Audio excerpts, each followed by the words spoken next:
Without further ado, I want to introduce our guests tonight. We have Erica Milsom, who's going to be moderating the discussion alongside Jen, who I'm going to introduce in just a second. And Erica is just an all-around badass, award-winning director, writer, editor, been with Pixar Animation Studios and in recent time, and recently just did this incredible short called Loop. And if you haven't seen it, I would love Erica to tell everybody how to see it, because it features animated characters of color as well as different abled characters as well. And it just was just really impactful. I see somebody already said they saw it in the chat. And it just started so many amazing conversations. And then we have Jen, who's going to talk to us about all things writing and directing for TV, which is just something that we here at Real Stories haven't got to highlight as much. And so we're so curious about what that journey is like, and for our young filmmakers especially to get into that. But Jen is award-winning film and TV director and writer, known for Chains in 2012, Surveillance in 2008, and like I said, has done so much around Teen Wolf, The Walking Dead, American Horror Story, really awesome things that I'm really excited to hear more about. So I could do this every morning. I'm gonna pass the floor to Erica and Jen this evening, and we're gonna be here also, just a household thing. Please chat your questions when you have them so you don't forget them.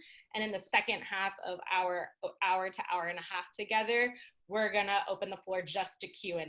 So we're gonna give Erica and Jen the first half some time to chat with, and for all of us to hear this great conversation, and then we'll transition to the Q&A. So without further ado, I'm gonna pass it over, and I hope you all enjoy our event tonight, and thank you so much for being here. Oh, I love this. Thank you, Alexandria. It's so great.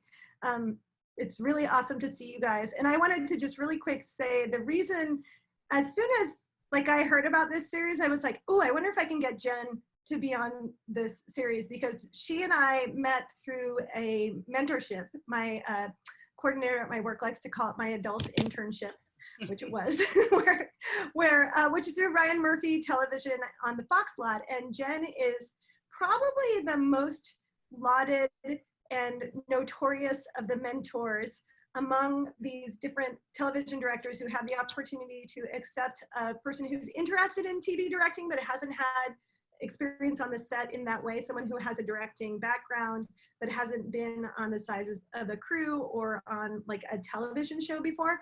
So Jen was my mentor in November of 2019. And right.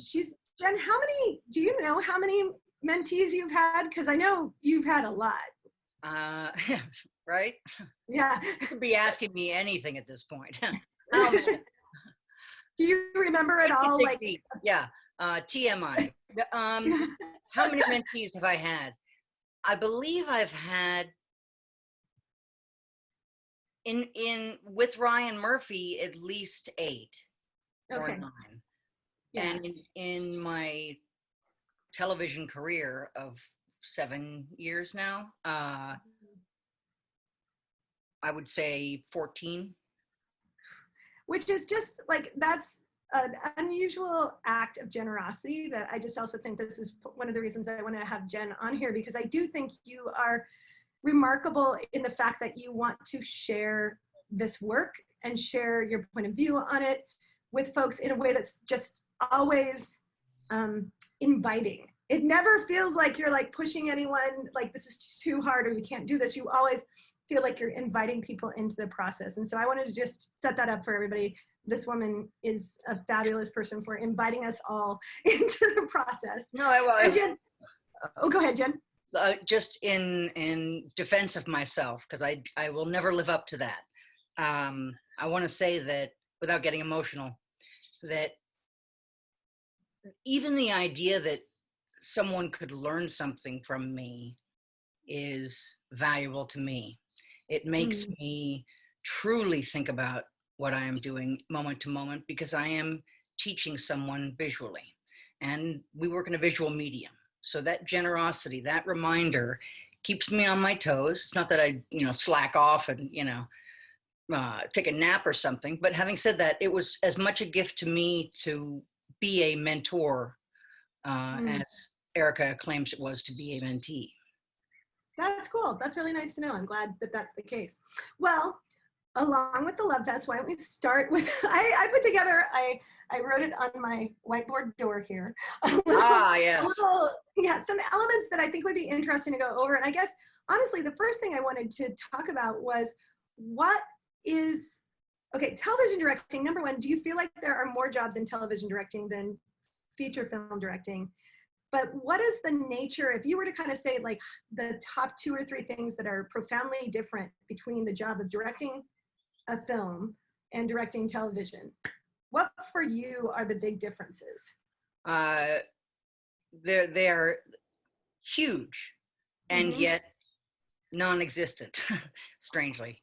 The difference is, hopefully with a feature, you have some form of creative control, some version of Final Cut, and some say in the prep portion of the work that is either, that's input. As a television director, absolutely you use your skills, but you use your skills, it's like playing apples to apples, or what is it for humanity? Cards Against Humanity? Yeah, Cards Against Humanity. You know your judge. So if with a feature, I still haven't gotten total creative control yet, but I plan to before I'm 60. There you go. But in a feature, I have 95% control. And that's really precious. And the person I'm trying to please is me, because I have something I want to say and I'm saying it clearly. In television, I'd say at best 20% of it. And my skills are psychically know what your client is ordering and provide them that and better. And make it individual enough that they remember you. So you want to go in there and leave an echo. And that's always can be done sincerely with just having a conversation with someone. Who doesn't hate, the whole interview that feels like an interview? Nobody can gauge that. What a bunch of BS. Anyway, have a fucking conversation, and then you will occur to someone, or they will occur to you. And so the difference between television and film is there is a lot of time spent on a feature, hopefully. It's like, for 9 months, you build the baby. It's got to come on down from wherever it comes from, and boom, 9 months later, you start rolling. So there's prep. Television, they like to say there's prep, not so much.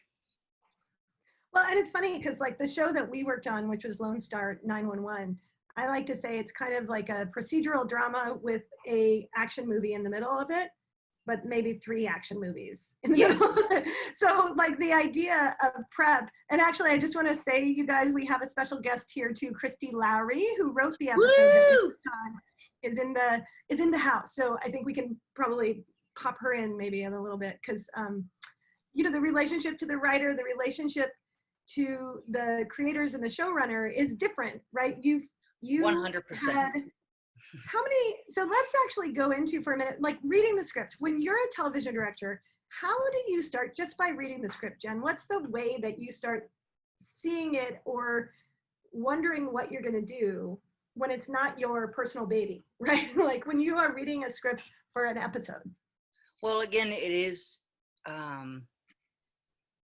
because at first I can do it privately in my head. I am unwrapping this gift that is being given to me. And I'm going to see what it is, and then there it will be, and I will have received it, and there it'll be. I can like or dislike. I can say, I'm not sure how I'm going to sell that, or why would you want to say that, show that, and I'm just sort of running through such and such. I would say that's the sort of first private rehearsal of it all. And then it becomes, what does the writer want? What does the showrunner want? How many people have tracked the story, and what's important? Because, you know, the moments are what matter. You can throw CG, you can throw locations. I don't care if it's two flies on a piece of shit. If it works as a moment, it works. You know, so like what I'm looking for is, how do I connect with these people? Even if I don't believe in it, which happens sometimes in television, believe it or not. But you get behind it because that's your job. Your job is, you're going to cook whatever this person orders. And if you have a suggestion, because maybe something's not in your kitchen, or because while out scouting, you didn't find a certain ingredient, but your job, my job, is to make it the very best for them that I can. And so it is a job of pleasing, which I don't mind doing at all. I think it hones my skills in regards to pleasing myself on features. Oh, that's a really great point. Well, and it's funny because one of the things that I noticed, and I really enjoyed it, was like, so our episode was the third.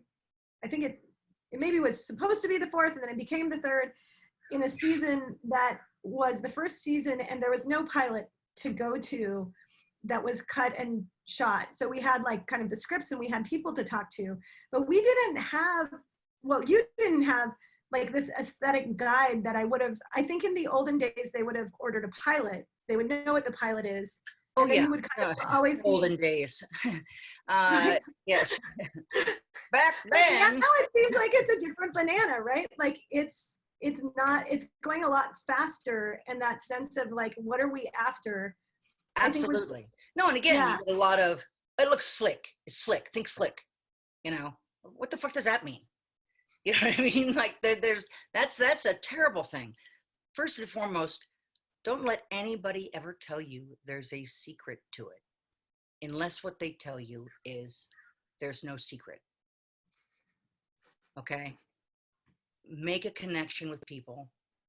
If I don't believe, and I'm sure Christy can chime in about this, if I don't believe that a scene works, I will do everything I can to not challenge, but to ask of myself and the actors to make it something that I can believe in, so that I'm making something each day that I benefit from, and I'm serving someone else, and in the same moment serving myself.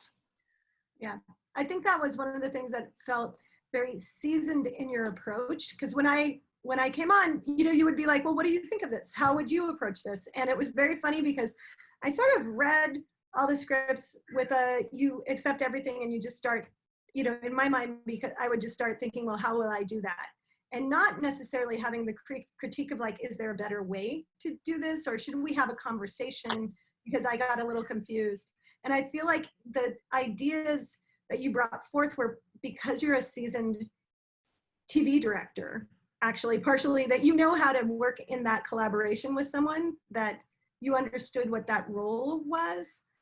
Well, and again, it's sort of in as much as a dance partner or a roommate, or, you know, navigating others in a subway or what have you.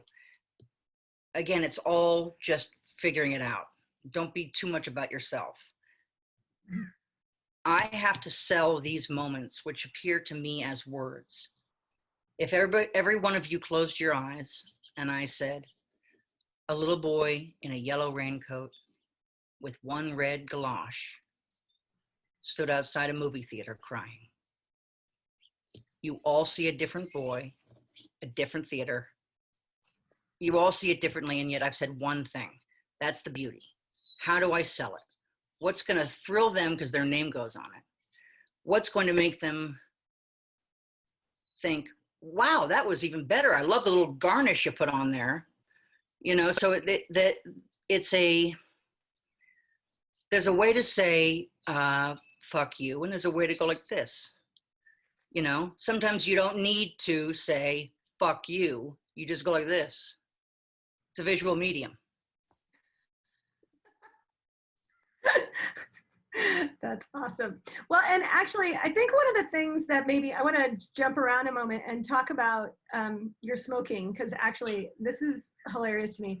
One of the things when you're on the Fox lot with Jennifer Lynch, a lot of times you will be standing by a trash can because the trash can has the ashtray in it. But what I love about the trash can is it's on this road, and on this road there's like a million people making movies, making TV. They're running back and forth in their cars. And the minute they see Jen Lynch, they like screech to a halt, and they're like, Jen fucking Lynch! They run over and they start talking to her. And I think this was another thing that I just always noticed is that these crews are big. Like for me, you know, and I come from an animation studio, but we're always the same. It's like the same 1,000 people work at that studio, and they have for years and years and years. Whereas you have these like kind of these crews that are forming and reforming themselves, at least 100 people that you're directing. And I feel like you have an approach to making relationships with people that just pays off. And part of it is just funny. The smoking is this place where you see it in action, right? That there's more than like, oh, she's here to do this job and will tell me what to do later. There's this, oh my God, I love seeing you. I want to chat with you. And you remember like everyone's name. So can you talk for a second about your relationship to these crews, and like when you move from one show to the other, like what is the thing that as a director you want to bring in your like interpersonal relationships that you have? Wow. First of all, that was lovely, and thank you. If that is ever said about me, anyway, it just happened. That was fascinating. Thank you, Erica. I like them too. Yeah. The deal is, it's a really intimate, frightening thing to play dress up and to use your imagination and to try things. And the cost of risk is, you know, the moth doesn't worry on the way to the flame. It's just fucking going. And if you fall down, you have no fucking idea how many are down there, how many hands will come down towards you. If you just say, I'm down here, you just got to admit it. And you'll never feel taller than when you stand up like that after that. So when you've been way down, but falling is a part of it. It's like a kid learning to walk. If after 5 times they stopped trying, we'd all be, you know, super fat. Anyway, having said that, my relationships with people, I often come into a situation. For many years, I was going every 3 weeks to a new show, which was an incredible gift to even be considered for those. And I'd remote edit while I was prepping another show in another city. But I have to walk onto a set, and the crew's a family, the cast's a family, and I'm the new person who's clearly a weirdo. And yet you're going to need to trust me, because at any point I might ask you to do something that you weren't expecting to do. And that's not to manipulate. That's to say, I have to build some sort of bond that says, I'm aware that this is a tough situation, and I will push, but I will always catch. I am on the other side already to catch you, you know, but we have to play with it. And this is a collaborative medium. I don't do things, we do things. So it's, they matter. Yeah. Well, and that was one of the things that I always noticed, the payoff sort of you caring about everybody, not just like the top rung, you know, people who were getting the most money. You had a relationship with the craft services people. You had a relationship with the second camera people, and grip, and you know, like all kinds of folks. And when it came to like a moment, there was that, I don't know if you remember, there was this house, and it was like an old man with the cell phone. And at the end, there was this moment at the end of running through the scene one time when you were like, wow, if we had the police lights come on, like it would be really great right now. But we hadn't, you know, it hadn't been the original conception.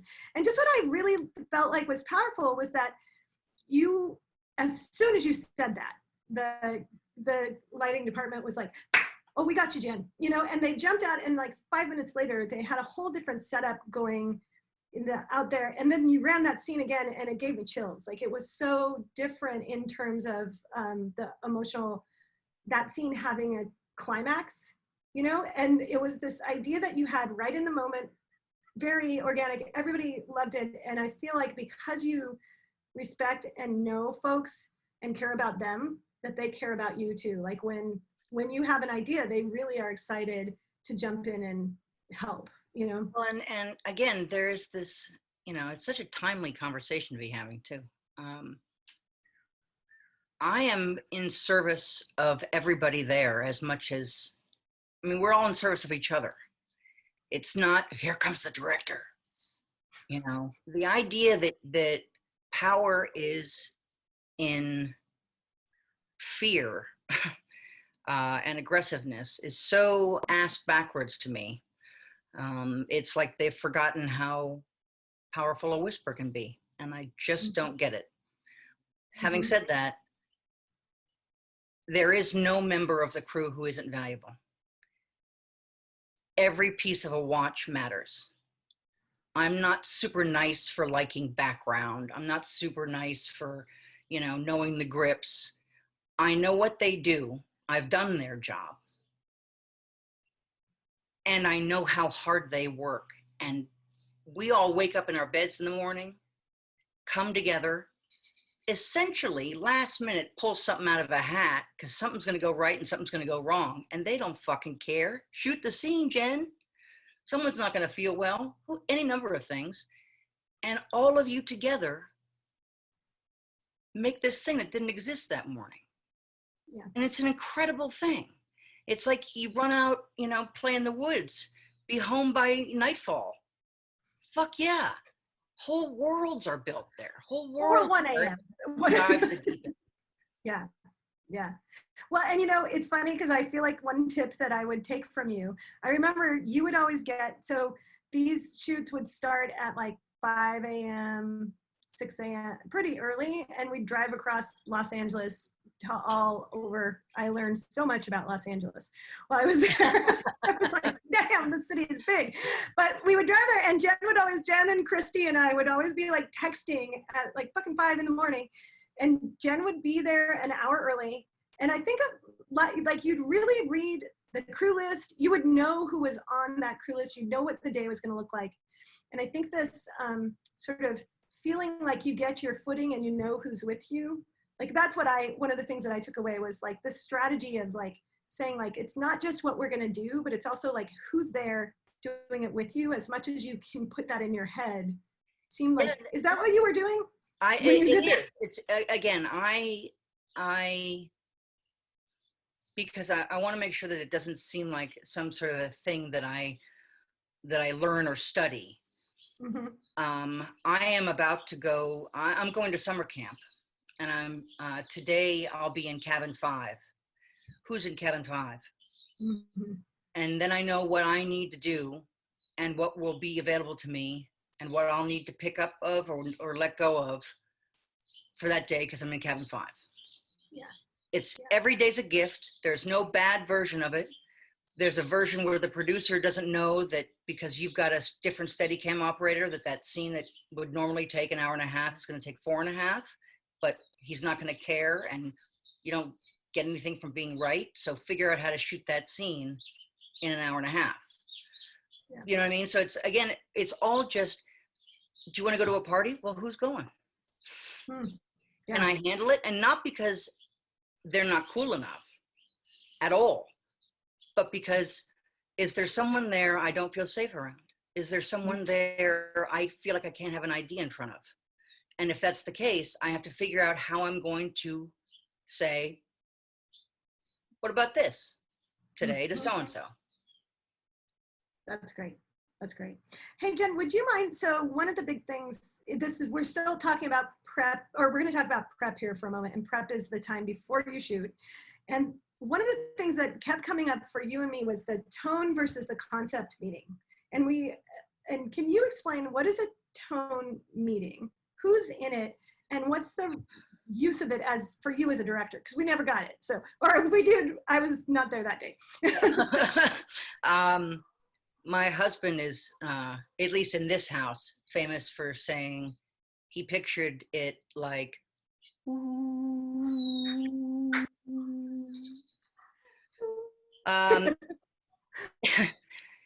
it is, what's the tone of the show?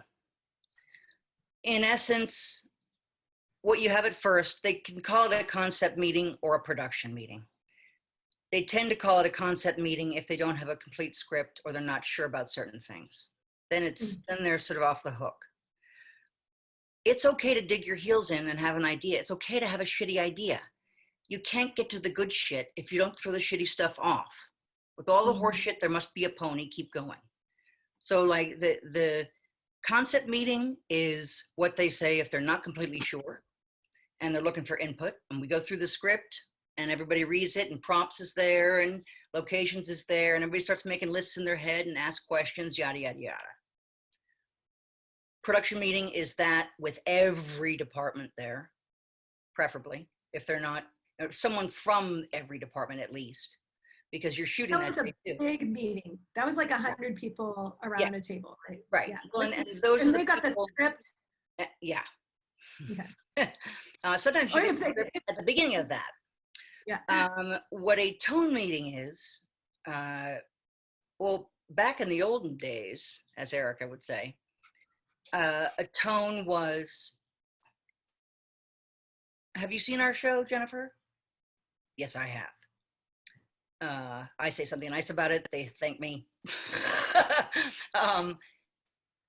Here's what it's like working with each of these actors.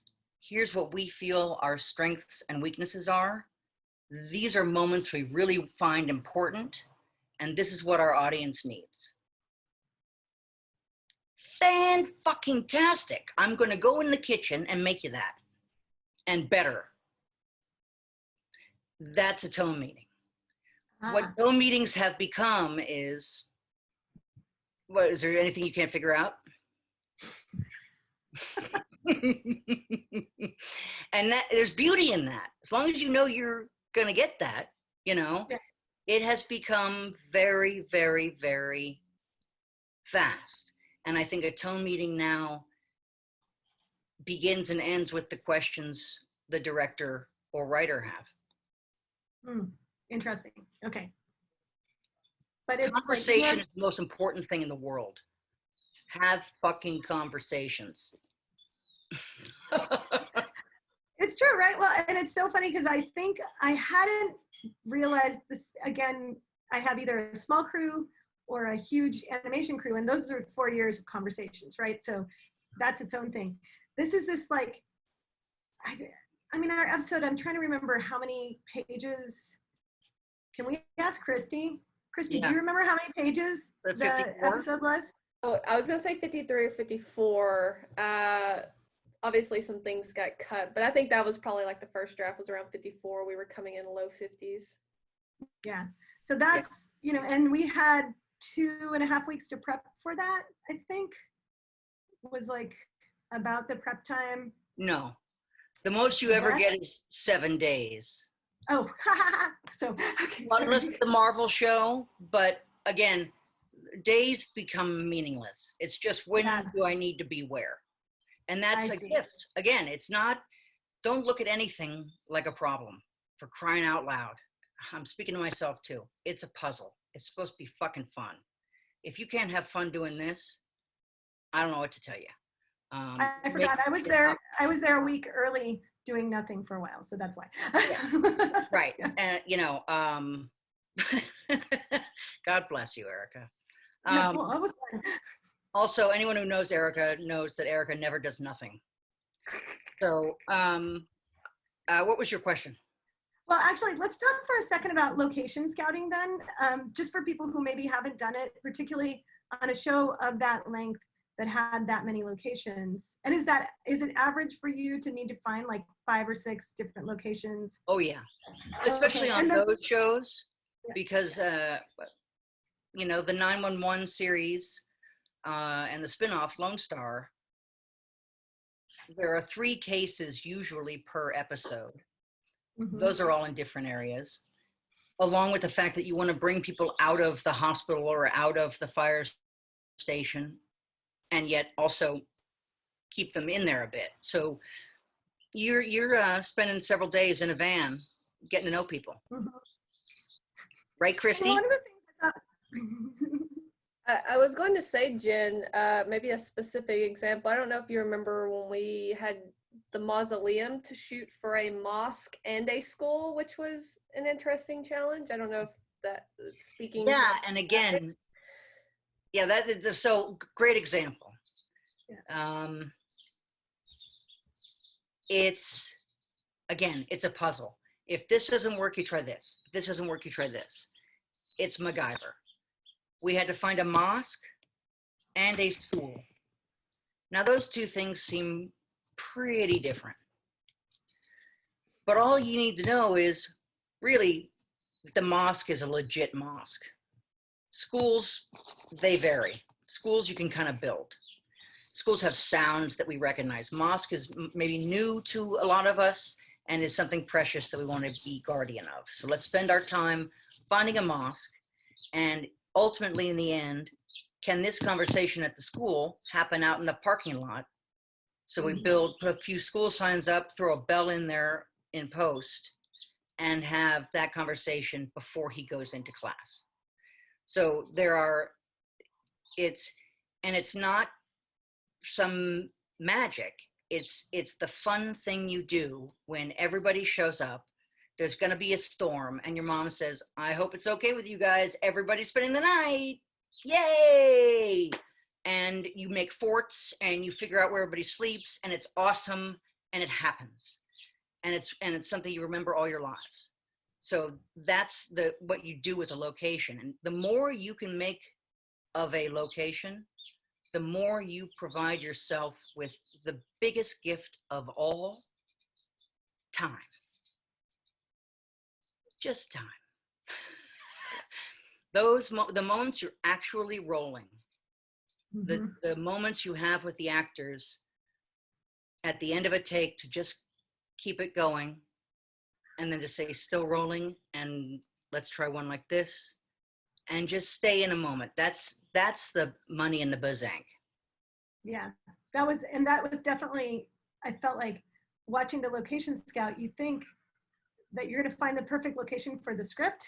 And then, like, I don't know if you guys remember the billboard issue, but there was like, it was, you're shooting LA for Austin, and there's a scripted stunt that's supposed to happen. And I just really, it was so interesting. Like the mosque and the school was one thing. And then the billboard, it's like this constant negotiation with your location. Like, can you find a location that will facilitate the script?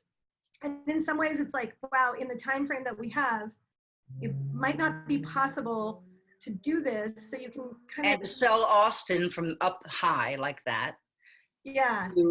As well as to make safe all the actors. There are new rules about anything over 3 feet. Someone's got to be in a harness. So many different things happen. Well, the time of day we want to shoot this, we're going to be smack up against the DP says he'll cut your dick off if you shoot here. Locations will show you things, you'll fall in love, you'll say, this is the most beautiful thing I've ever seen, we can totally do it here. And then they'll say, we don't know if we can have it yet. So but all of that's part of it. Yeah. But you've got to be willing to change, because if this is what I end up using as my cup, it's a little mini tripod, by the way, not some other device. Realized looking at it, that could be questionable. Anyway, I need to know how to drink from this if this is what I'm going to end up with. It's not a sad thing. It's a how do you make it work thing. Yeah. Yeah. So, and that was so clearly different than if it's your baby, if it's your feature, and you've gotten to spend this amount of time finding the exact perfect sets to match your baby. That's great. But it felt like, oh, this is interesting. You're going to make this work. And you did. Well, you lean into that. You got to lean into it. It's because otherwise, how can you do it? You'll just be sad the whole time. Yeah. You know what I mean? It can't be, oh, now I've got to do this. It's all right. Let's go. And all the more reason to know who you're working with and what they do and how you might be able to help them, or how they best understand information, how they process things, you know, all of that. Yeah. Information is important. Well, and that, so can you talk for a second? Because I also, then I have in prep the key collaborators, just sort of talking about who are the people you're trying to get as much information out of, and what else are they doing at the same time, perhaps? I'm thinking about like art and the producer, and also maybe the DP. Like DP is currently shooting, and the Yeah. producer has a part of himself in the form of another human being on the set. Perhaps the production coordinator, checking things out, and the producer will go on scouts and yay or nay locations on the spot, or tell you what's wrong with something and tell you not to get your hopes up. Producing is a job that, as long as you know, it's kind of like working with someone who's having a bad day and you've got to find them something to eat. They're just going to say no to a lot of stuff. But when you find a way to connect with them, you find yourself having a lovely time. That is awesome. That is awesome. And it seems like on TV, again, I'm used to like producers to directors having like very intimate long-term relationships, but that did not seem like that's the norm in television as much. No, and I'm very fortunate to have worked, you know, several times with these producers. But there's no bad version of it as long as you're being yourself. It's only if you're trying to pretend you are someone else or have other ideas that you will ever be in trouble. Got it. Learn by doing. Oh, sorry. And then just one last thing, and it was really funny to me because, so we were with the art department the whole time through the locations. And we have this great production designer, but we did, when we got to one location, I don't know if you recall that you taught me the word, the windows don't gimbal. Yes. And I was like, what are you talking about? Like, because I think of gimbal as like something that you put a camera on and it moves smoothly. But would you talk about what it means when windows don't gimbal, just for our audience who might not know it, and then what that meant to you in terms of a lot of the script that took place in that location? What did you have to do in your head because those windows didn't do that? So windows gimbaling. The case we're talking about was, they were large windows that looked out onto a larger room. So offices with, I think they were like 14 by 12 or 14 by 10 pieces of glass. Anyway, super sexy, Architectural Digest, money, money, money, spectacular. Sexy as all get out. Do they gimbal? Meaning, can I Dutch them in any direction? Just, do they swivel? Because as you may know, a reflection will you'll just see everybody. You see me going like, ah, the crew, camera, everybody. So they didn't gimbal. They became gimbaled. And what you do in the moment is you say, okay, so clearly what they set up here is this sense of voyeurism, elegance, space.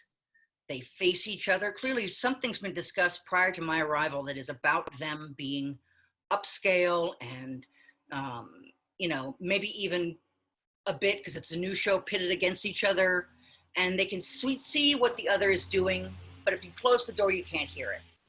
So I just lean into that, and I try to think, what can I do inside the rooms? And how infrequently can I shoot through those panes of glass, because it's going to be a pain. That's great. And I felt like that was just such a, it was interesting because it's like everybody was going so crazy fast that question kind of came after it was all constructed. And it was fascinating because it was like you did what you needed to do and kind of everybody had Well, that that conversation. one took a little while. I think, do you remember the first thing we shot was the old man, right? Mm-hmm. So a similar example of that happening is, you know, everybody, God bless them, wants to give you an answer. And I just want to talk.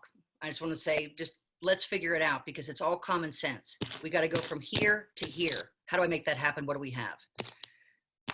Christy had written a beautiful scene, but it had detailed this older man with more things in his hand than he could hold and do what he needed to do. So once I made that clear, that it's not about, I don't like this or I don't like this, it's what's the practical situation? This is an older man. He thinks someone is in his house. He's on the phone with 911. We have to scare him. He's got a knife in his hand. He's got to bang on the door. How do you make that happen? You know what I mean? He had something else, but it's like grandpa doesn't have a third hand, you know? So in figuring out those pieces, that's how something works. It's not, can you blow it up? Sure you can, you know? A 4-year-old can blow it up with CG now. But can you make me think that's his house? Yeah. Well, and that actually leads me to a question about directing actors, because one of the things that I really loved in watching you direct actors was how adaptable you were to the moment with that actor and what that actor needed. And I think I just hadn't worked with a cast this big. And, you know, as you guys, when you work in television, you have this, you know, you have number one and number two, the expensive people, you know, the ones who are getting paid the most, the stars of the show. But one then and usually two in TV land is good. It's not like yeah. BM and wee wee, you know. Oh yeah, no, they're number one and number two on the call sheet. So they're the first names that you see on the call sheet from the actors. And then underneath that is usually an ensemble cast. And then there's what's called the day players, who are the people who come in to just play a role.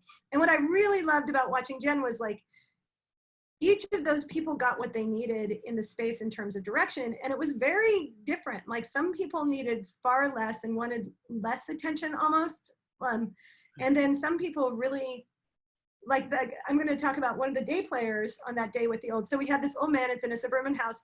He's got a cell phone and a knife and he's confused and he's not knocking on a door.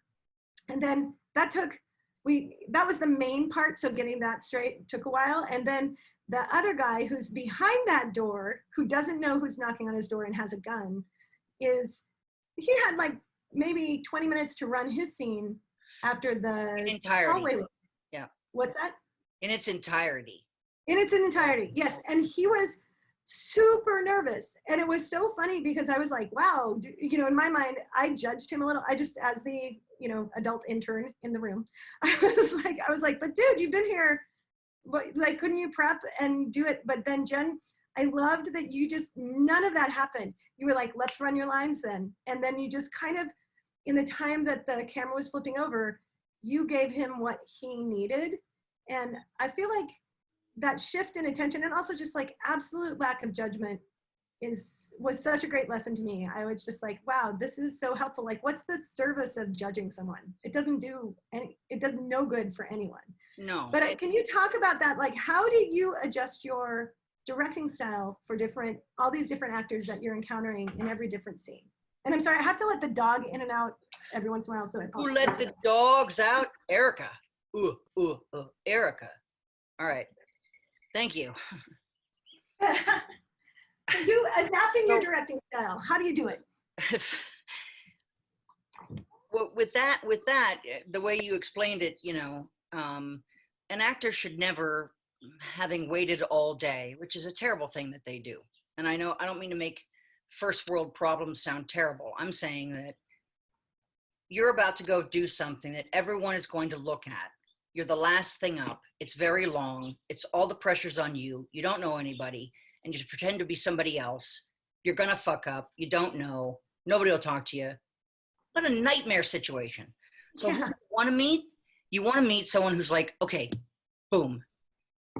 All I'm doing is you now, okay? We're playing. This is what we have. now you have my attention. It's like having a child, you know, you figure out how that person works. Read the room, I guess, you know. If you start with compassion and fun, which really people tend to leave out. My God, they leave it out. Fucking A. Yeah, it's true. The fun is dry, folks. Anyway, but Christy and Erica and I had a blast. We did. Anyway,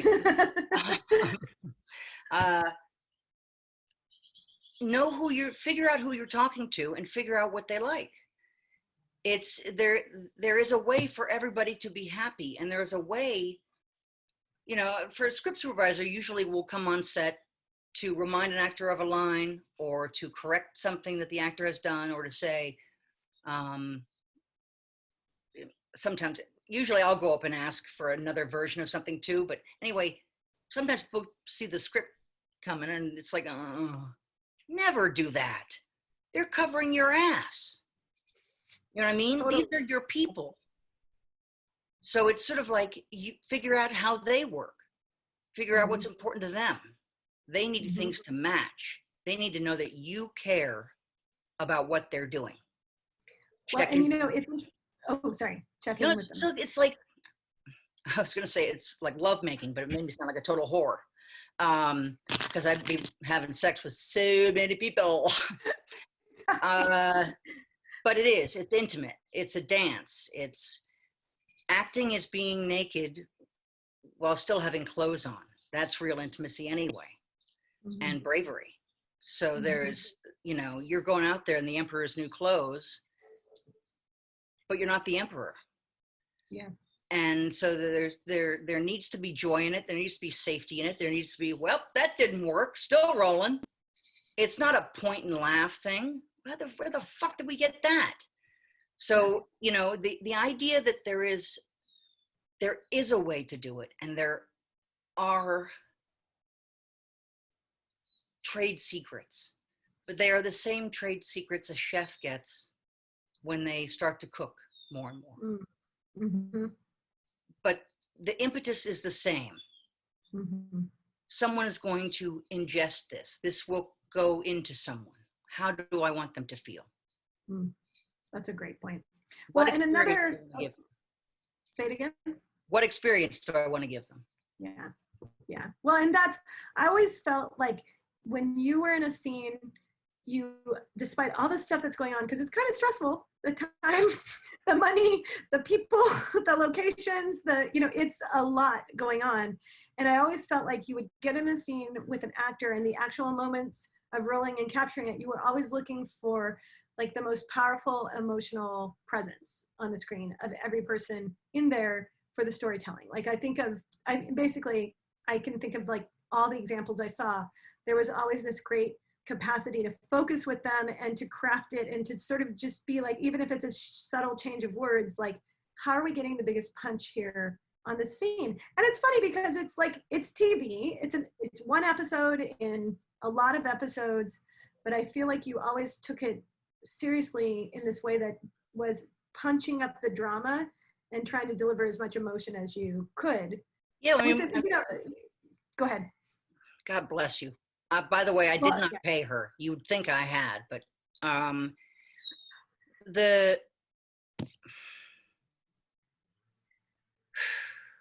Well, do you think that bravery, I feel like sometimes I'm like, I think you're brave that way. And is that because you grew up in this, or how did you get brave like that? I grew up in it, or if that's how I need it broken down for me.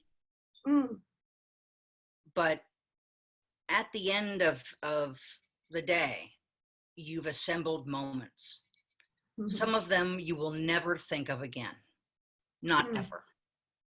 People will have worked very hard on them, and you will never fucking consider them again. Totally true. Others will resonate with you in a way that makes you think, holy fuck, I can change my life. Or, oh my God, I can laugh at myself. Or, I should go get that mammogram.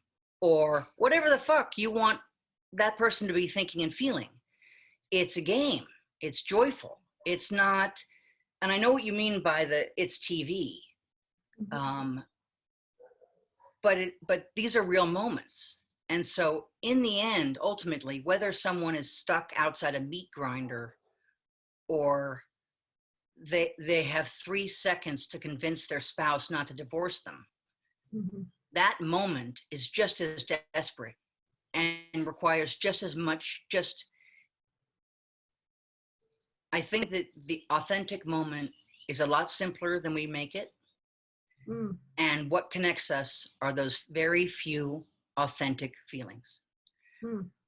And so that's what I'm looking for. And that's my favorite thing is working with the actors. My favorite thing is saying, oh my God, okay, so still rolling. And then one of these, because you see something and that's where it happens. So on a feature, that's how you spend your days.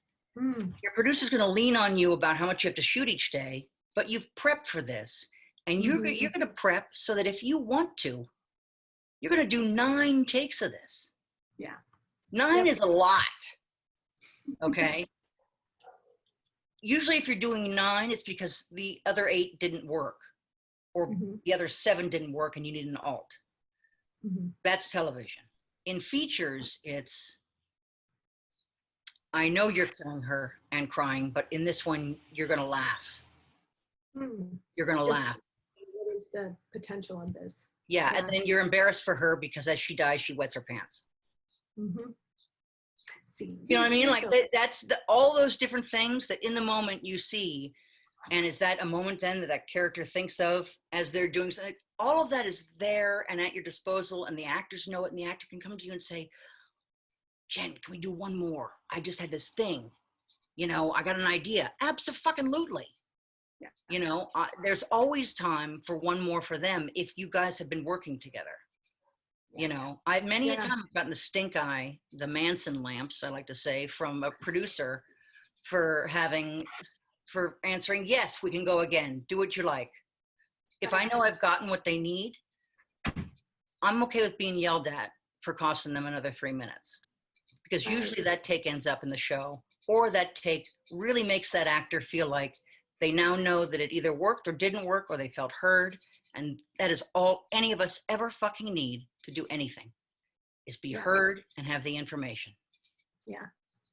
Hey, is there any, like, for someone who has never been on a television set, are there, like, I know it sounds weird, but are there, like, etiquette, or are there things that people should be aware of that they might not be? Particularly, I'm thinking for our young folks in the audience who might someday walk onto a set that they're unaware of, like, the norms.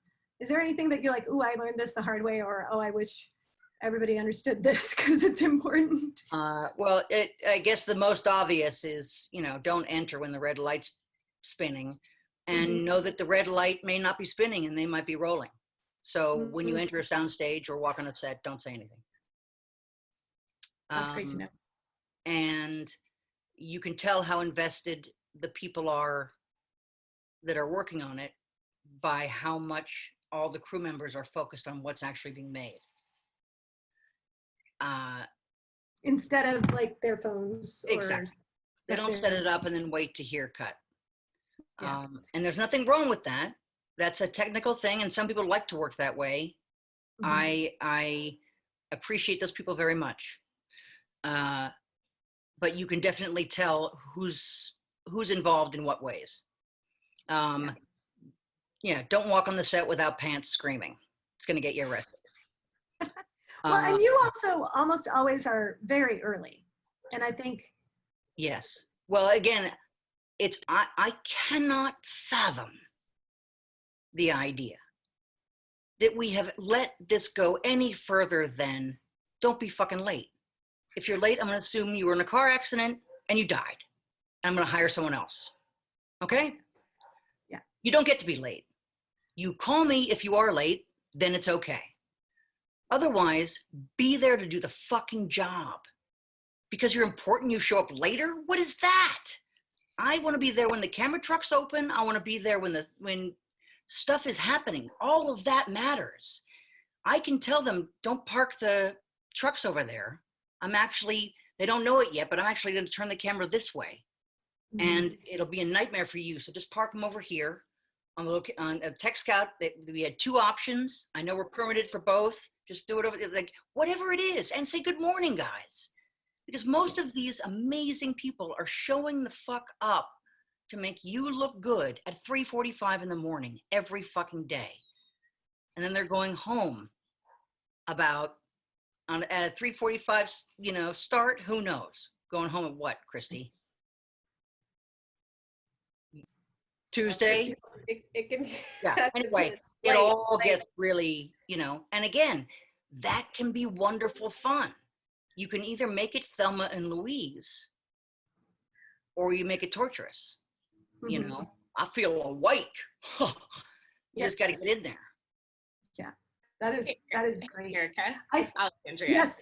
So, do you mind if I cut in with a couple of comment questions, just so we make sure, in case a couple people do have to leave early, that they get their questions? Yes, I actually was like, we should go to questions. Such good I've been inside a lot lately. No worries. We all have. I thought we had 2.5 hours, you guys, so I'm sorry, I prepared a lot. So no, I think everybody is loving it. I just want to make sure there are some good questions too that I think people are really curious about. That's awesome. So Jen, this is kind of a 2-parter from the same person, from Kat, who asked, how do you deal with pushback, and do you have to live in LA or NYC to have this career? They will, I'll answer the second one first. They will tell you you have to live in LA or NYC to have this career. It's not true. Starting out in this business, it's helpful because sometimes you get the job like I did after 85,000 meetings. And then one day a spot opens up and someone knows you and knows you're desperate. And so you can be there. Proximity. The same reason so-and-so married Hoosie Watts is, they ended up in Thailand at the same time, or they live on Rising Hill Road. And pushback. Pushback is part of it. That is part of it. Do you mean the timeline? What do you mean by pushback? I thought it was actors pushing back. Oh, okay. Was that right? We didn't get, if maybe, I think it was Kat that asked. Kat, you can also unmute yourself if you wanted to ask. Hey, what's up? Hey. Hey. I'm thinking more like creative pushback. Well, you say, thanks for listening. I will move forward as you said. Christy has seen me do it. Eric has seen me do it. I will never suggest something that I don't think serves the project. It'll never be about me.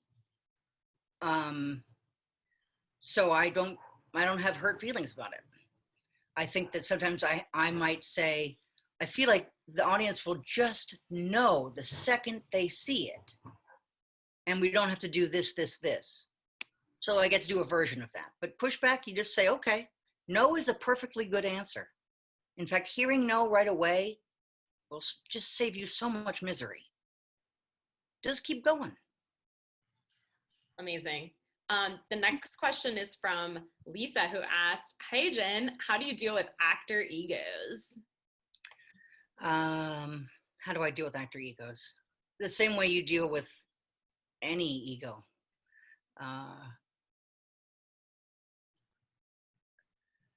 In my humble opinion, we all wake up with amnesia. We're in the same boat. All of us have a 6-foot list in tiny, tiny print of what we think is wrong with us, or what is missing, or what we don't like, why we stand a certain way, why we did this. We are all a collection of all the choices we made due to the things that happened to us and when they did and all of that. And so that's all important to them. I deal with the actor's ego by saying, somehow acknowledging that what they're about to do, just because it seems jovial on the page, doesn't mean it isn't scary to do repeatedly. Mm-hmm. Does that help at all? I mean, it's sort of like, if I take the you need to do it right away thing out of there, or ego's a funny thing. I don't think ego exists when people are playing. So if you're really playing. Can I offer an observation on that with Jen? Yeah, that would be very helpful. Okay. I just, because, you know, we had famous people and we had not famous people. And I feel like you treated each Those are of them, technical terms, by the way. yes, exactly. Famous and not the most famous. But one of the things you made connections with people, and most of the famous people on our show were most interested in just making it easy, friendly. You know, I don't think they were there to express their ego all the time, right? Like, so maybe we were lucky for that. But I feel like you also saw their talent and you wanted to amplify what was good about them as actors. Like, it was clear Absolutely. to me I mean, that you were like aware of them. They are what we're there to get. Yeah. That's the whole point of everything. Yeah. Is getting them in front of that lens saying those things. What's the best way to do it? So time there is, as I said before, money in the bazank. Yeah. Ego pops up when someone feels like they're not being heard, or they're being threatened, or the way they want to do it won't be considered, or, you know, it's not a bar fight. If anything, it's a dance or it's lovemaking. You figure each other out, you know, but you don't turn on the fluorescent lights and say, hey, had cottage cheese lately, girl, you know? Yeah. So there are ways to speak to people and there are ways to not speak to people. And that's for every situation. But the other thing I did observe, I have to say, is that as the director, you are the punching bag for anybody who's mad about anything. Mm-hmm. Like, because you're the one, I think that you're the most powerful person there. So I'm the not most take powerful and expendable because I'm not a permanent fixture. So I am someone whom yelling at will serve you in whatever way yelling at someone serves people. And because I don't engage in that, not because I'm some sort of weird Jesus superhero, but because that's not solution based, you know, it's a puzzle, not a problem. Again, there's just one more piece left. I realize you're very upset about it. Let's find it together. Yeah. No, and you were always great with that. But I was like, oh, this feels different between a feature and television. Like, I feel like it would be rare to yell at the director on a feature, but maybe I'm wrong. Well, no, and again, I think it should be rare to yell at anybody at any time. You yell at people because you're far away from them. Yeah. You know? And it's not that it's not. Yeah. Okay? Or, you know, some sort of. And I feel like I'm saying there was yelling and there wasn't yelling. It's just, it was like the energy when people would get scared or upset, you could tell that the director was the person they could kind of. Well, again, scared and upset just looks like sexy and impatient and they have other things to do and why don't you get your shit together? And so it's a really hard thing not to acknowledge. And I do acknowledge it, but I'm not going to be of any help to anyone if I take what they're saying about me seriously. And I don't have to be strong or bossy to captain a ship at all. We have a question up from Beth who said, do you have advice for those who want to both write and direct for TV? Yes, everything I just said stands. That's easy. That's what I'm trying to do right now. My advice is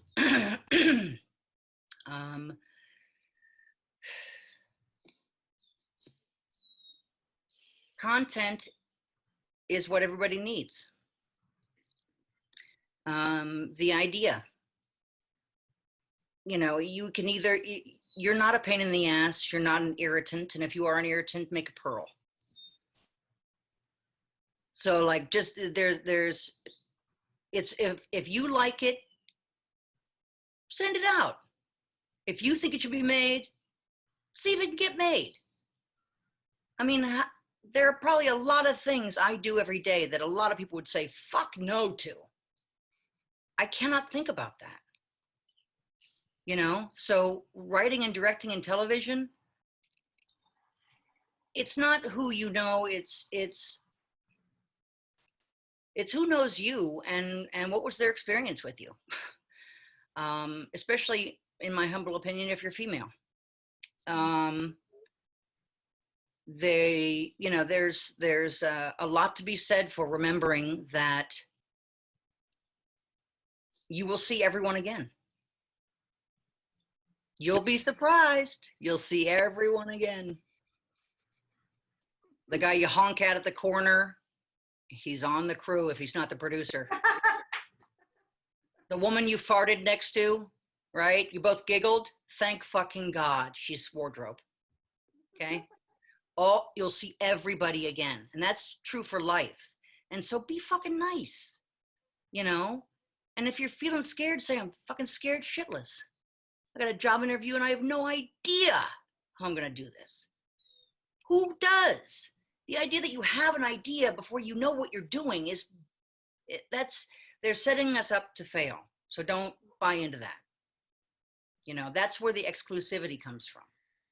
If you see two kids playing in a sandbox, only for a moment would an adult allow another child to not join in. I'm going to cry. To not join in and play. It's play, for fuck's sake. It doesn't make us better. It means, did you not do what you wanted to do to make a living? Well, that can change, you know. We're idiots for asking teenagers what they want to do with the rest of their life anyway. You don't ask an adolescent what they want to eat for the next week, let alone what they want to do with their lives. So, you know, this is play. It's serious. It's the military meets the circus. It's got to be the military. But if you don't have the circus, nobody's having any fun, and you're doing it fucking wrong.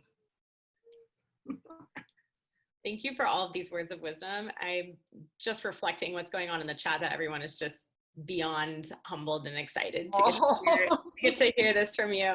I'm bouncing around the questions, but I'm making sure that we will get to all of them. I'm keeping track. I'm not going anywhere.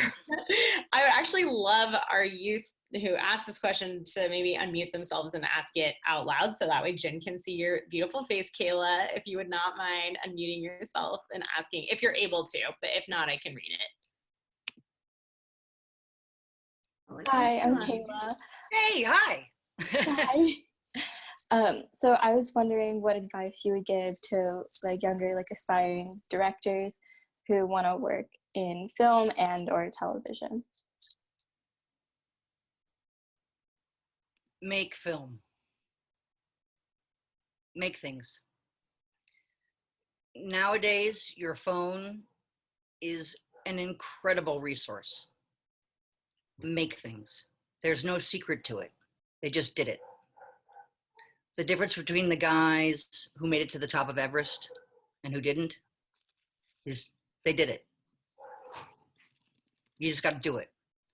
They will tell you, you should know this, you should know this. Absolutely. Does it help to know how your camera works? Sure. But if you don't know, you're going to fucking figure it out. And you might come up with some cool shit on the way down. You know, tripping and falling makes for a really good shot. You try and set up a trip and fall POV, it'll take you fucking hours. You actually fall over, nailed it. Everybody talks about it. Oh, that shot. Wow, God. Lynch is hung like a horse. Anyway, my advice is you should. Absolutely. I can't wait to hear your stories. I can't wait to see them. And if you ever need to get on a set, I'd be happy to be a mentor. It's amazing. There you go, Kayla. Thank you. You're very welcome. You're so cool, just by the way. I mean, I'm sure you know. But. Oh, no, I don't. No.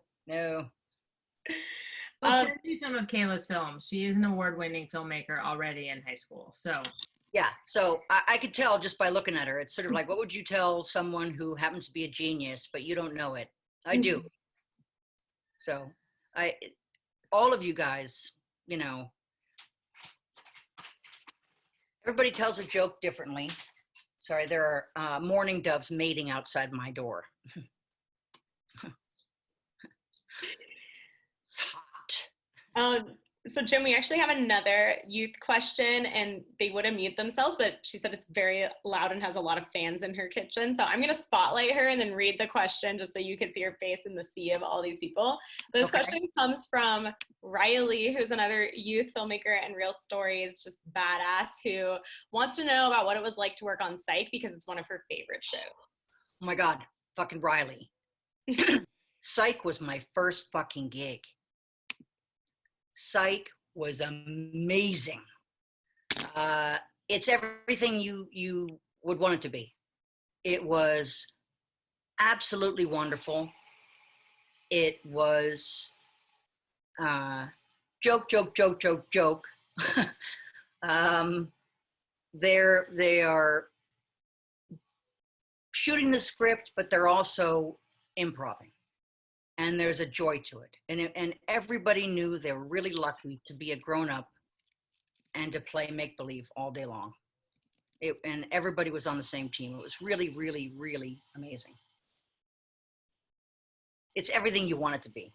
And James Roday, holy crap. Fucking amazeballs. It's another technical term. I love that technical term. And then we had another question from Lisa, which was suggestions on how to get into the club of directing for TV, like the exclusive club. Again, I will tell you, I was going on average to the major studios 3 to 5 times a week, desperately trying to get into television for more than 3.5 years. Most of that time with my windows unable to roll down and the heat stuck on. So then you show up really early and you find the bathroom and you dab the sweat off you and change some clothes. My advice, again, I think the second you trust that being your authentic self is the selling point, there's a lot of people out there saying the same fucking thing. You can get that anywhere. But knowing you or hearing what you think about something, even the way the conversation you have with them is innately important. And I think the moment I realized I was just wanting to have a conversation with them, I started to come up in people's memory.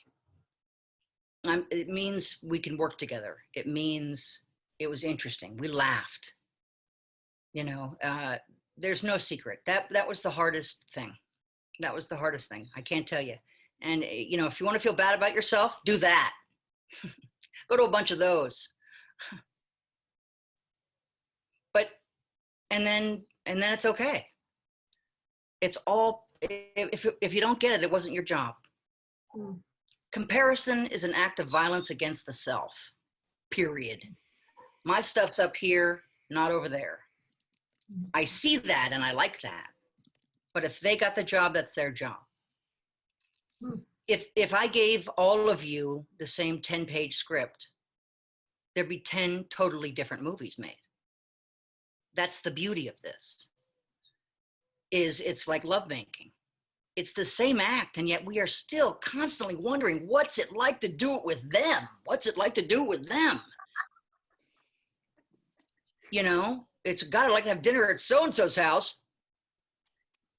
So again, you are selling your voice, and that voice, for me, you will always benefit if the voice is the same one with which you would, you know, speak to your partner or your child or someone, you know, in a cabin in the dark at summer camp.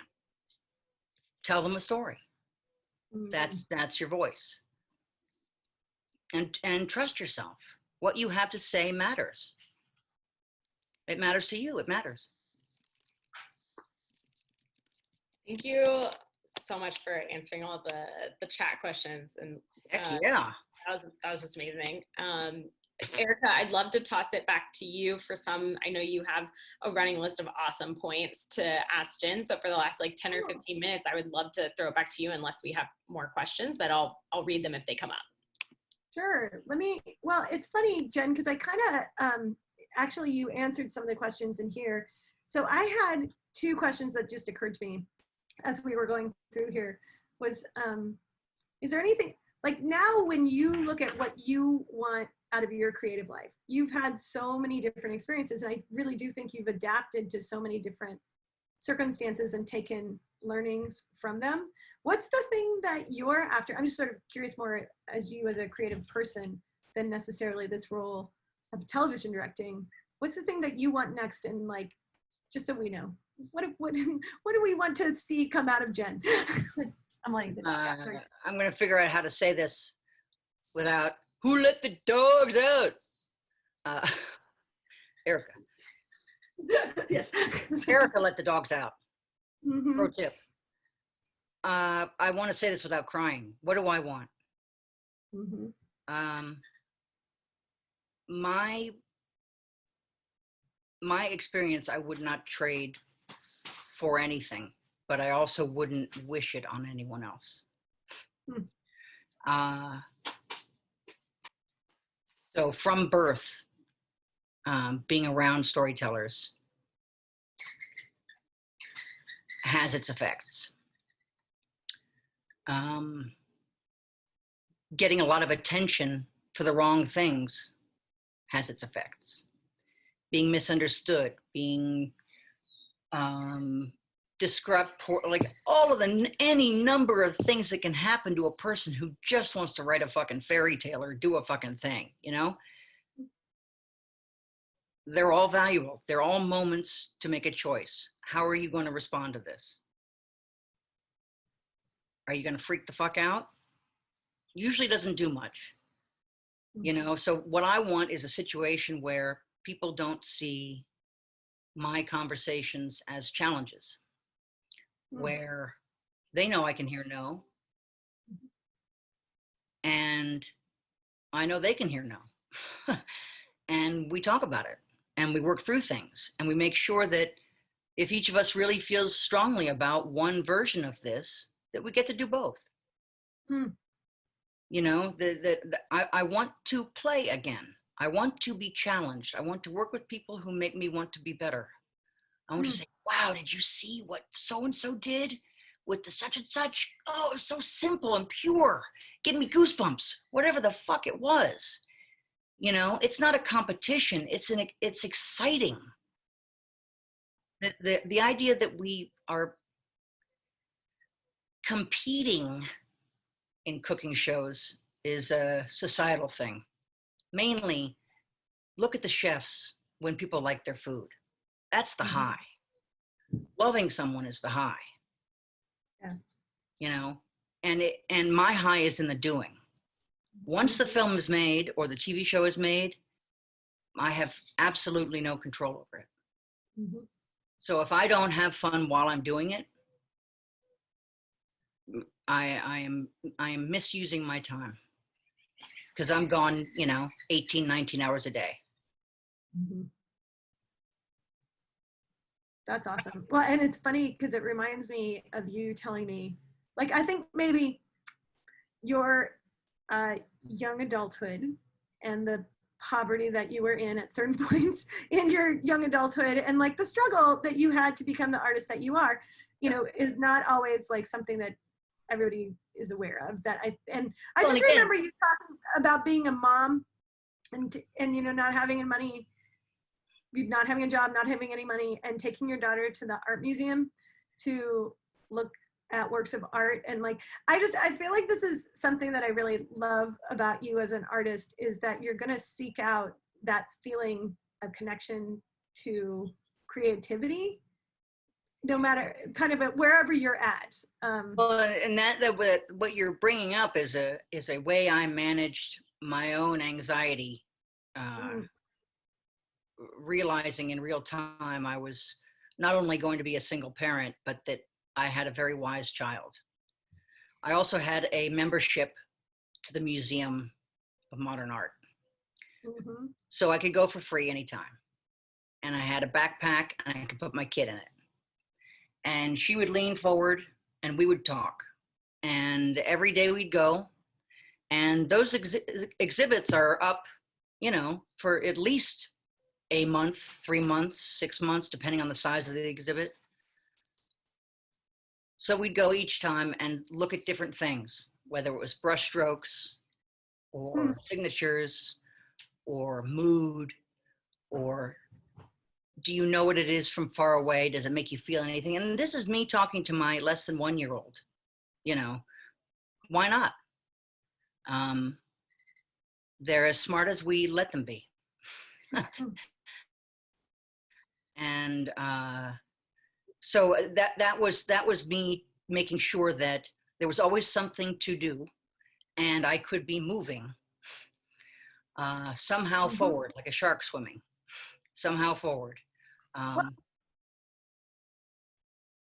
it's interesting because it makes me think of when you walk into a scene, like that, would you, maybe the last question would be about like developing that visual language, developing your eye, and how you approach a scene visually when you're trying to direct TV or movies or whatever. Like, what is the thing that you feel, do you capture it in your head? Do you see it in your head before you see it in the actual crew, or are you working with what the crew is bringing together? Well, I hope this makes sense. It's like anything else.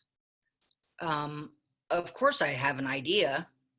I have what I think, but maybe don't know how to get. I have what I'm afraid I'll get. I have what's on the page, and I have 5 less of the things I need to make the scene.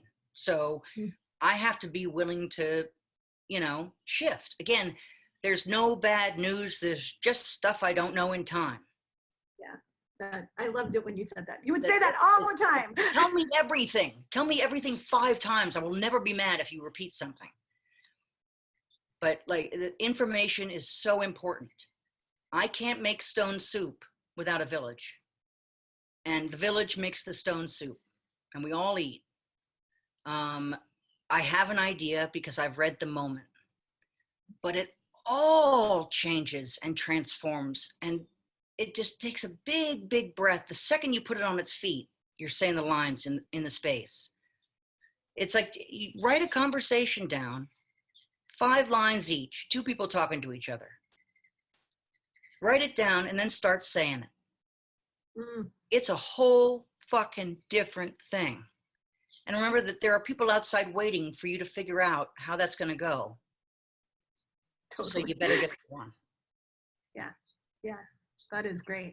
Hey, is there anything that anybody else wanted to ask, or Christy, since I don't know if she's still, Christy Lowry, was there anything that you were like, we should talk about this, just since you... Oh, no, I was literally thinking about, well, I was like, what can I ask Jim? And I don't have anything. Oh, God, Christy, you can ask me anything, anytime. Well, I don't want to take up anyone else's time. I mean, look, I will say this, Jen, I remember the first time I met you, like, didn't know who you were, but you gave me a giant hug at the production meeting, and I just remember thinking, like, it was very, like, warm. I was like, I don't know this person, but it feels safe, and that's when I kind of knew I was going to be in good hands. So, and I think, Erica, you've been talking about this, but Jen just has a way of just connecting with people.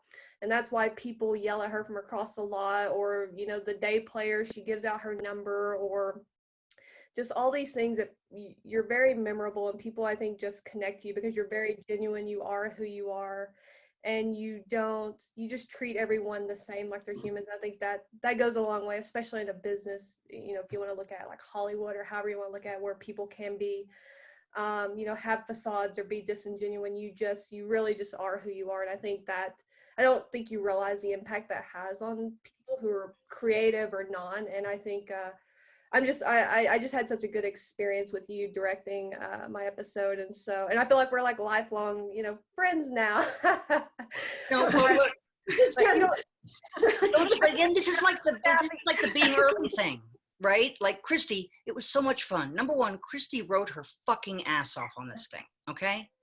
And Christy and I are going to tell a story together, right? Christy knows things I can't possibly know, and that maybe are on the page. So Christy is a resource and also a lovely fucking human being. Also laughs at my jokes. You're funny. Yeah. I do have a question. But again, this shouldn't be the exception. It should not be the exception. The actors act. Nobody else does. Be you. Yeah. I do have a question, and this is something I thought about. Erica, you took this great picture. It's me and Jen and Paula, who is our script supervisor. And it was just a moment of like seeing, there was 4 women that we would like always have lunch and just talk to each other. And I thought that was very interesting. There were other women in the crew, but and I think times are changing, but it's such a male dominated business still in a sense, but like, did you pick up on that? Do you treat that differently? Do you treat all the same? Or what does that mean to you to see like a female writer, a female, crew members, all those things? What's amazing is again, and this is something that I'm trying to deal with psychologically in my own life. It never occurred to me women couldn't do these things. I assumed they were doing what they wanted to do somewhere else, not that they weren't allowed to or couldn't.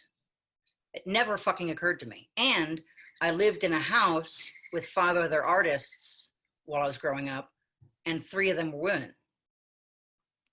So Catherine Coulson, camera woman and actress, played the log lady in Twin Peaks. But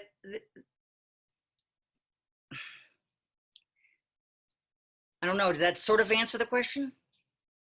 I mean, it shouldn't be the exception. Unless you carry the camera with your vagina, I'm not thinking, oh my God, a girl's here. No, it was just a picture that Erica sent was just, and maybe it was just for me, because I know writing. I love that photo. I know exactly which one you're talking about. Yeah. Silo, day 1, the 4 of us looking at the minis, 3-headed monster. And it was a 4-headed monster at that point. But it was just something, it was just felt like, and maybe not, but like if you were a male director, I don't know, I just feel like we wouldn't have built the rapport. It wouldn't have been as like just you, like you said, you invited us in, and that goes for you too, Erica, because I had just met you, but you were just like, here, follow me around. I'm going to show you and teach you everything I know. And you were just very, in a way that I don't know that most people, male or female, would have. And that's something I so appreciate. I don't know. Oh, look at the photo. I don't know if that's something you can teach. You just have it. And I think that goes a long way when you're managing that many people on a set, that when you connect to them genuinely, I think they would move mountains for you, right? That's what you want. So well, and I would move mountains for them. Yeah. So the thing is that somehow I was taught that when you don't know something, it means you're going to learn something. So that's kind of exciting. And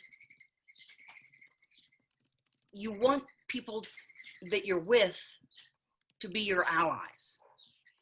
And if they can't be your allies, you want to know where their sharp edges are. So get to know people. If you're in an elevator with a couple of push pins and a few marshmallows, maybe there's a way to figure that out so nobody gets hurt. I am sad to hear, I am always sad to hear, fucking Jen Lynch on set, 1.5 hours before call. What? Like, why isn't every director there? Why isn't every director chomping at the fucking bit to go do this amazing job with amazing people? I get to say the most absurd stuff, you guys. Make stuff up, make a fort in the woods, all of that. It's play. And so I am sorry that I am the exception.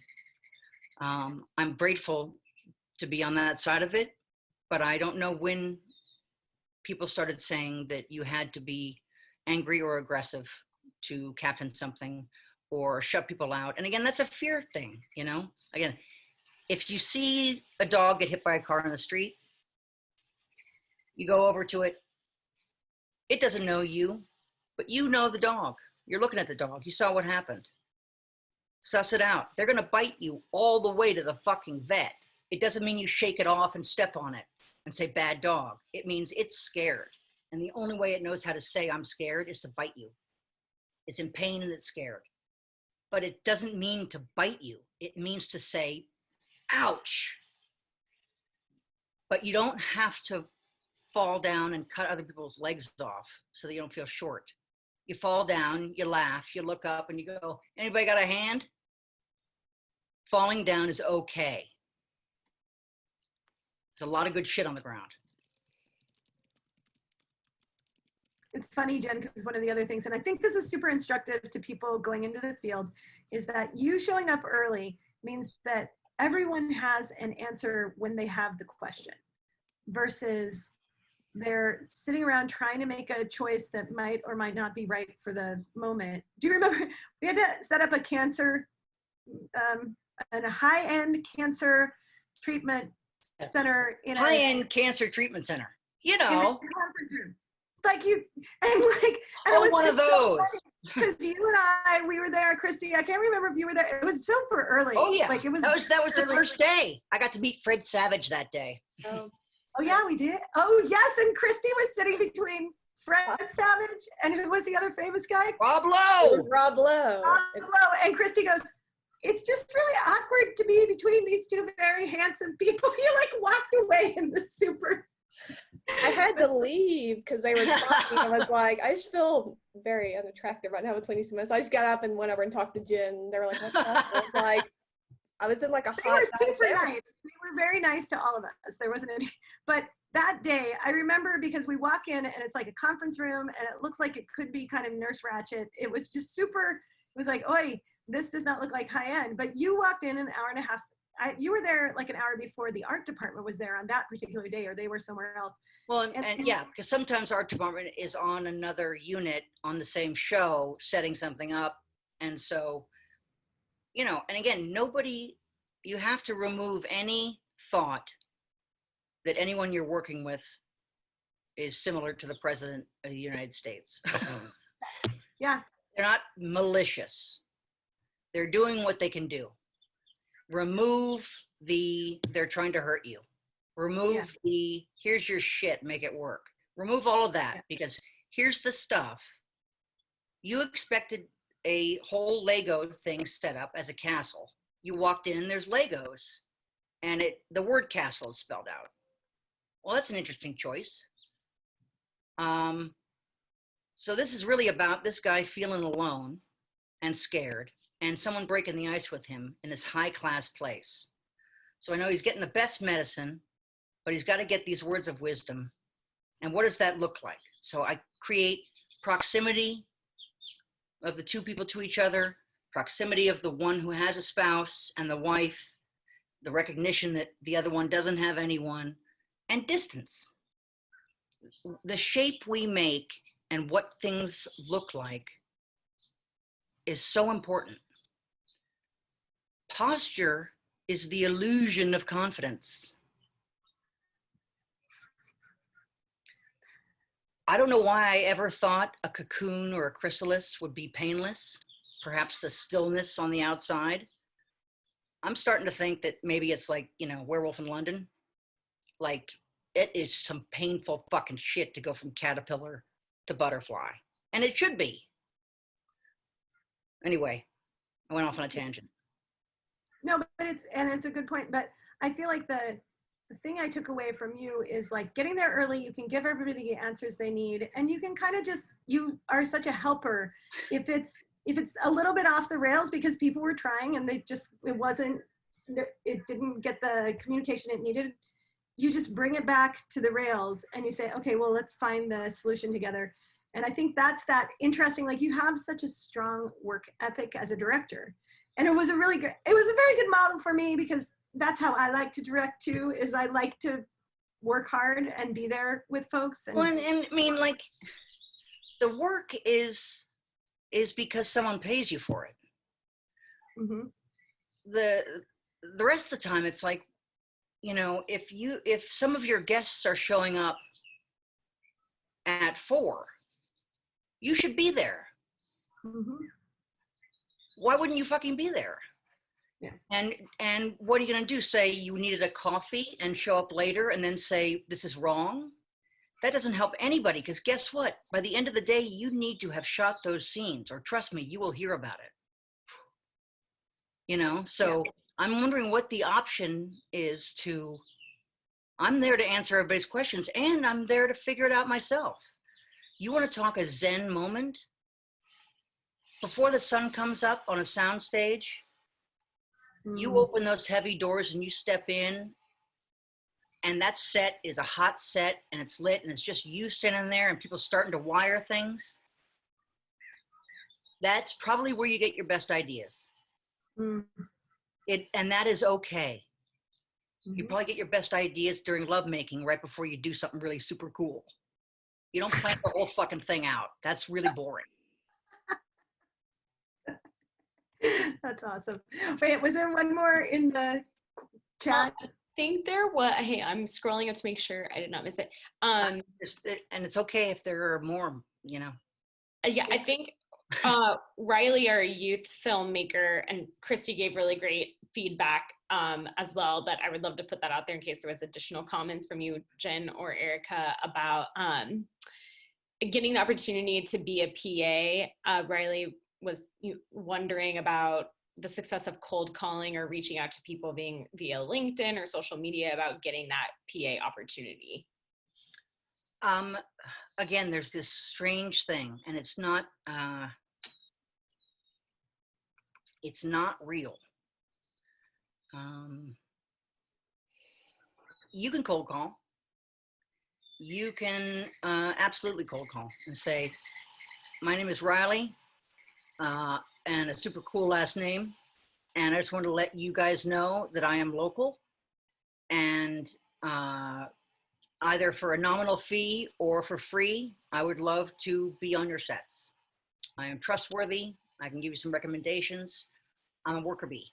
I'm a verb, not a noun. Let's do this. Someone is going to pull that name off their desk when a producer says, we just lost so-and-so. Oh, you want someone hungry and eager? And it's not going to cost you anything. We're probably going to make a great friend and build a beautiful part of this whole giant machine. That's how that happens. There was also a really great question about advice for women directors over 40. Where was that one? This is from, let me see here. This is from Amy, who types that in the chat. Yeah, I've only done it over 40. My advice is, if you're in perimenopause, I'm sorry. It's very hot. What I will say truly is, we were raised, I was not, but I am friends with other women who were raised to believe they need to behave the way other directors behave in order to do the job, because they are not male. Absolutely not the case. Behave the way you behave. If you don't know something, ask. It's amazing what being asked a question will do for some people. It makes them feel valuable. It makes them know that you're approachable. It makes them know that you're a collaborator, and that you're not about always being right. I want to go home having learned something and done something I'm proud of. You know, I want to have done the best version of what I'm doing that I possibly can. So I think that being over 40, there were many times where I walked up to, let's say, for example, Judy Davis or Sarah Paulson, and would say, dripping with sweat, it's not that I'm nervous. I mean, I am. You're Judy fucking Davis. But I'm also in menopause, cannot stop the sweating. Please consider the note intelligent nonetheless. Here's the note. Oh. Admit it, say it, don't hide it. You know what I mean? Like the idea that we don't tell people when they have boogers. What is that? You know, come on. We're all in this together, for fuck's sake. You know, feeling good about yourself has nothing to do with how other people are behaving or acting or what their value is. That is not where your value is. There is no comparison. Comparison is, if you're doing that, My God. And, you know, you end up doing it a little bit, but you got to, you know, put that in the fucking shotgun seat. You drive.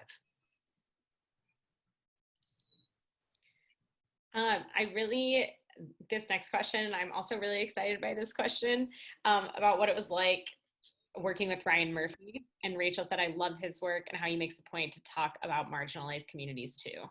Oh yeah, no, I mean, Ryan is the joyous example of the red button with the silver plate behind it that says, do not push. And he walks in fabulously dressed and fucking pushes it, right? It's amazing. I'm proud to say, I think I might have even disturbed him at one point, which I think is hard to do.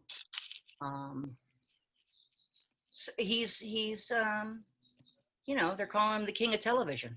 He's got that name for a reason. He's not staying up late at night worried about what other people are thinking of him. I can tell you that. Mm-hmm. He probably is, but not about his ideas. What's that? Yeah. And he's just making so much stuff. I talked to Tanase the other day, who is an old friend of mine who also is working with Ryan Murphy more as a producer. And it reminded me, because I remember when he left, Tanase used to work at Pixar, and he left, and I was like, well, what are you doing? Why would you do that? And he was like, I'm just excited about what Ryan Murphy has to say in the world and who he wants to give the screen to. Mm-hmm. And I was like, oh, what is that? You know, I kind of knew him, but I didn't know it. And now, like, ever since then, it's made me that same feeling of like really proud of him, and then who he brings to the screen, like Jen and Christy, and like the array of types of stories. Because like you look at Lone Star 911 and you look at American Horror Story, which are both, Jen, you've worked on both of those, right? Like couldn't be two more different genres of storytelling in the world. And yet they're both breaking down the door in terms of saying like, we're all allowed to hold this story, right? Like we're all allowed to be important in this story. Life is karaoke. Take the mic, sing your fucking heart out, for crying out loud. You know, of course it's going to be horrible. Everybody's fucking nervous. And most of the time, the people who aren't afraid should be, okay? And that's what makes them lovable, you know? Most often the geniuses that think less of themselves, and the less than genius who think a great deal of themselves. So we have about 13 minutes until Zoom kicks us out, because we have a lot of which closing the bar, baby. Which would be super rad, which might as well just run out the time. But I do have a really great question from somebody in the chat who said, let me see, oftentimes I fear that as an American Muslim woman, Islamophobia will prevent me from getting my work produced. What advice would you give to a Muslim woman developing a show with an American Muslim female protagonist? You glitched out with an American Muslim female protagonist. There has never been a better time to do that than now. Ever. And I would have said that 5 years ago too. I wouldn't have known it as clearly in my heart, but I would have said it. Now is all you got. So walk in like it's important. And, you know, it's like making a friend on the schoolyard. I got this. And if they're not wow about it, you don't want to play with them anyway. But they're probably afraid of any number of things. They're probably still mad at someone who cut them off in traffic. If you are worried about what will happen later, you are not in this moment. And in the moment is where you make the connection. In the moment is where something becomes valuable to somebody else. And if you have something that is an American Muslim protagonist, I say, I'm watching already, okay? I'm already watching. And it's interesting. I mean, Christy, correct me if I'm wrong, but the showrunner for Lone Star 911 is a Muslim American person. Is that correct? Or am I wrong?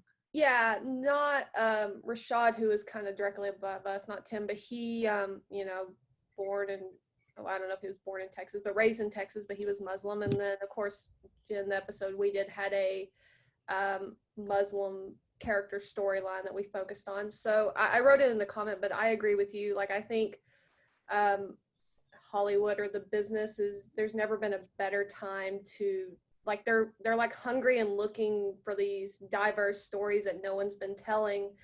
And I mean, I think that's a result of a lot of things, but I'm finding that people want to, they're actively searching for people who don't look like, you know, white people or this and that. So I agree with everything Jen said on that. I mean, seriously, the thing that gets us is either from our couch or our bed or wherever we're watching our shows, we somehow connect with these people and they are forced into or able to be involved in situations that we cannot. Mm-hmm. Their Achilles heel becomes their superpower. That's what we all want, is to connect and to feel like that thing I hate most about myself is going to end up turning someone into stone. It's going to be fucking awesome. It's distraction, it's hope, and it's connection. And I am so much more interested in people going, if you're going to be afraid of what Muslim means, that's not very exciting at all. Be excited about what Muslim means. If you're going to go eat new food or go see a new movie, you don't try not to, at least think of all the things you might hate about it on the way there. You know, give it a shot. Sometimes the gift comes wrapped looking like doo-doo. It just does, you know, but somewhere in there is a present. And things scare people, but clearly, we have done a terrible job at being genuinely inclusive. And artists are taking back Hollywood. And I think that's one thing that Ryan has a head start on. Well, and it's an interesting, like, you look at our show, just, I think overall, like Lone Star 911, there's a trans character in it. And I don't know if you remember, Christy, there was a day where he came and actually he's leading the Pride Parade this year, whatever the virtual Pride Parade is. Oh, Billy Porter. Actually, Brian. Brian. Yeah. Sorry. Yeah, beautiful, wonderful actor. And what I really loved about it was, I think, having the presence of people in the room. So it might be that your writer is not the person who is holding the identity that they're representing, right? Because a lot of times writers, if you have a cast of more than one, you will probably be talking about someone who's not you, you know, at some point in the story that you're telling. But if you have this diverse group of people, so Brian could come in and talk to the writers about the experience of being trans, just some of the stuff that maybe they didn't know when they were writing dialogue for him about dead naming and stuff like that. And I feel like if you're a person who carries an identity with you into directing or being an actor or a writer, you know, you have information that we all want to put to work creatively, right? We want to make sure that we're saying something authentic. You know, I remember the mausoleum that we used as a mosque, like, and unfortunately the consultant we had was a man who was trying to talk about a woman's room in a mosque, and he's like, well, I've never been in it. And we're like, oh, okay. You know, like, that's it. It's just this interesting thing where you're like, oh, okay, well, so it's like Willy Wonka's. Right. So you just, I feel like every time you're on a set and you get to know that somebody else has had an experience that's relevant to your story, in whatever way, they might be like an elderly, you know, they might have an elderly parent who has dementia and they can say something about like that feeling. They might be able to just help think about that scene together because they've had that experience. It's just like really wonderful. And the joy is you're there to make some sort of connection with people. That's what all of this is. And the reason it's so much fun to play as an adult is because that's where you learn everything that you need to use anyway. If I had known in high school the way people behaved, oh my God, I would have walked the fuck out. Anyway, make the connection. You know what I mean? It's information is good. It doesn't mean somebody's telling you what to do. It means you're getting information. Mm-hmm. If you're going to talk about repairing a car, speak to a mechanic. If you're going to discuss surgery procedures, call a doctor. If you are going to say it was like this, and that thing you see, that thing that's scary and looks like this because you're not a surgeon, whatever it is, communicate the fucking moment, make the connection. You know, what's crazy is the fear we have wrapped around what we've all decided the others are. And it's simply just not true. It's not true. We have no idea how much we are the same. Any surgeon or serial killer would tell you that. We're the same inside. We have about 5 minutes before we get kicked out, but Jen, just want to share with you that the woman who asked the question about possibly producing or writing something with a Muslim American protagonist just messaged. I'm sorry if I do not pronounce your name correctly, but Aisha said that she was really appreciated to be seen and heard in this conversation, and that oh my goodness, everyone's responses definitely made her extremely emotional. So I just wanted you to know that. Well, I am now extremely emotional, so I am honored that you would even think to ask me. Yeah.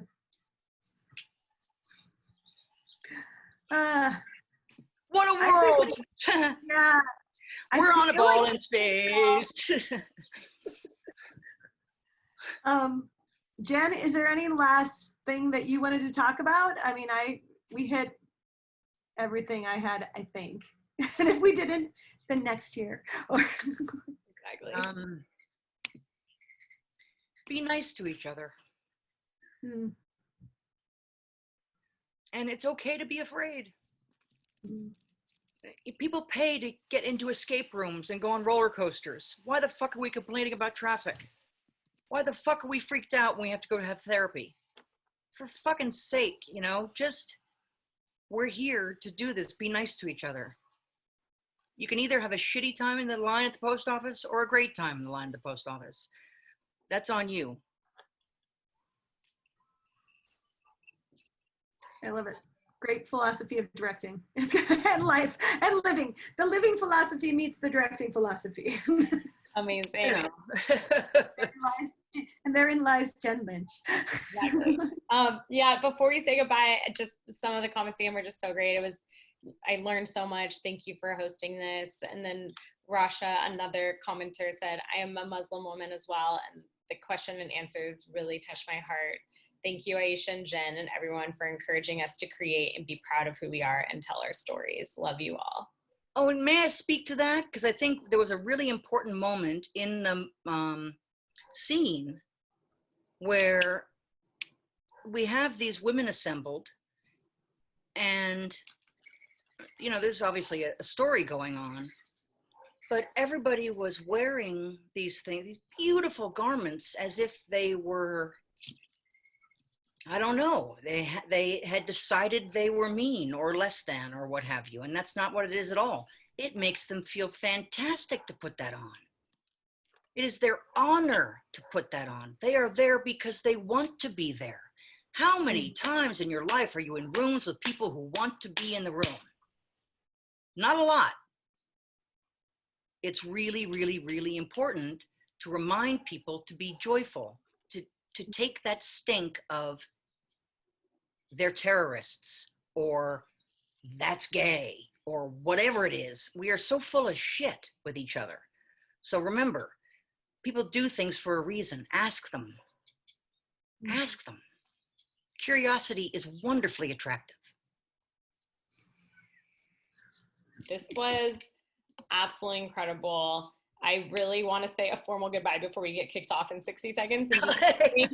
And just thank Erica for all the great questions, and for Jen, your time. I mean, all of this ridiculously insightful. I have no words in which to thank you, but everyone here at Real Stories really appreciates the time you gave to our organization and our community.